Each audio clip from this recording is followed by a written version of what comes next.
Everyone. So I just wanted to kind of give you guys a meet my professor kind of video where you just get to know a little bit about me, both my educational background, how I ended up here, and also me as a human being.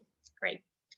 So often I think that we end up taking these classes with these professors, especially online, where we get a vague face maybe in your lecture videos and the occasional email.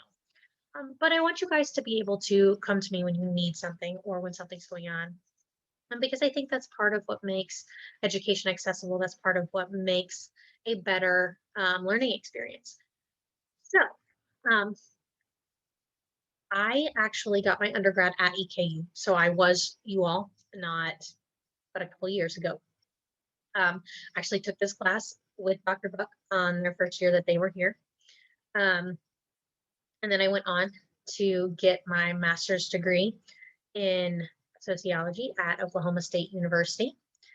I have plans to get my doctorate degree at some point down the road.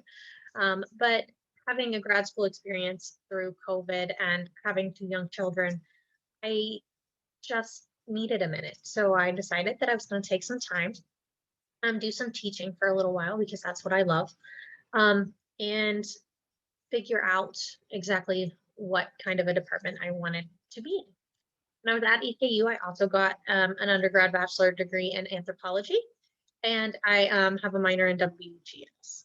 I also emphasized women and gender studies in my master's degree as well, and so those were all of my um, essentially elective classes and my classes that were outside of the sociology department, and even some within.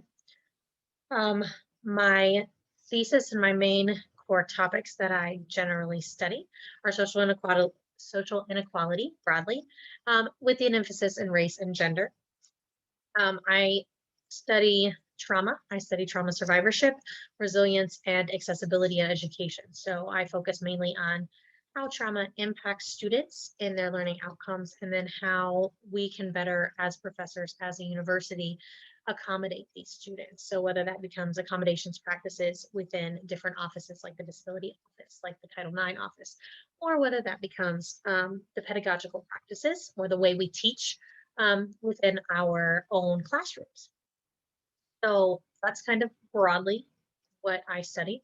If you have any questions about that, feel free to ask. I will more gladly go in depth in all the, lovely knowledge and our lovely pitch meeting speeches that we give so often once you become into grad school or even as you are trying to apply to grad school.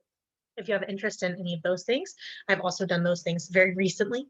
So if you have any questions or concerns or want just general information or stressed about it and just want to bounce, I am more than happy to answer those questions. Even if you are not planning to go to grad school and you want to bounce the ideas or placement you might use your degree for, having recently been in the job market for sociology grads, I also can kind of bounce with you on that if you would like to as well. More about me kind of broadly.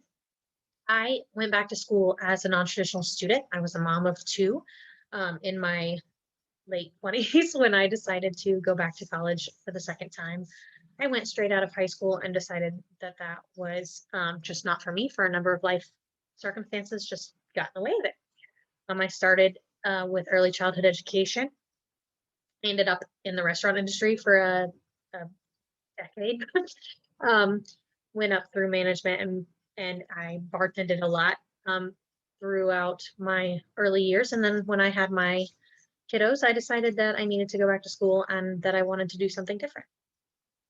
When I went back to school, I started at BCTC in Lexington because I decided I did not want the economic impact that would be starting at a four-year university from the get-go. I wanted to make sure that I limited the amount I was going to be in debt.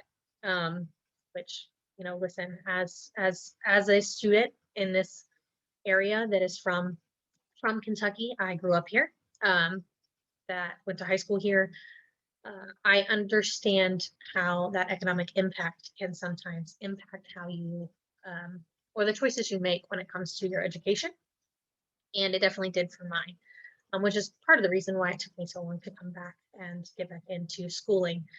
But I did it. I did it with two young kids. I have one little kid that is medically complex, and so um, she requires more attention than sometimes would be. I have my other child is going to be 9 next week, which is crazy.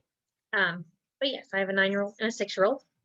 They are amazing. I'm sure they will try to stick their heads into these videos at some point. So if you see them, that will not be shocking. You also might hear some dogs in the background. I have two dogs in the household. We have a border collie who they say it's for the kids, but she's not. She's mine. And then we have a Bernese Mountain Dog who the little kiddos picked out. It was a big ball of fluff. Is relatively lazy and sweet, but so she will probably not make it appear in videos because she's mostly like or cuddling the kids. We also have hermit crabs and toads. Those are recent things. My eldest has decided that they want to make my house into a zoo, but they love all things crittery and especially the reptiles and amphibians. They're trying to convince me to get some geckos and or some kind of lizard next. So we'll see how that goes.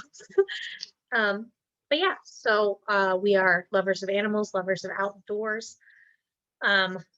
We are really influenced in that. I recently have become disabled. I've lost my ability to have most of my mobility within my legs.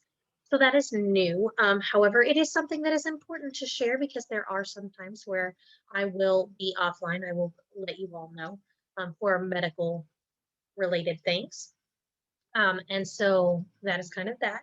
I want to re-emphasize that again, I will talk about kind of my Zoom hours and my virtual learning hours that I will have via office hours in my syllabus video, but I also want to make sure that I emphasize that if there is something you need or something you want to talk about, contact me. The likelihood that I can get in a Zoom meeting relatively quickly is very high. So again, that's a little bit about me. If you have any questions or want to know more about my research or have any questions about graduate school, or if you have any questions just in general, please feel free to ask.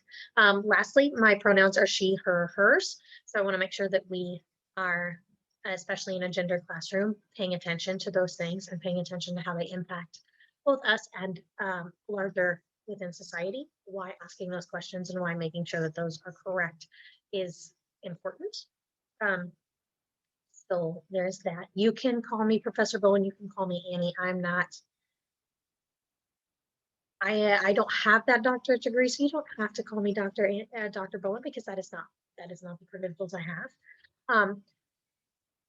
But I also want to make sure that we understand that we are all academics, and despite the fact that I have more knowledge on a specific and certain specific topics than you, does not make me the all-knowing person of every topic. And there might be projects and things that you all do, or even majors that you all have that I have very little knowledge about because I did not go to school for them and or did not experience them.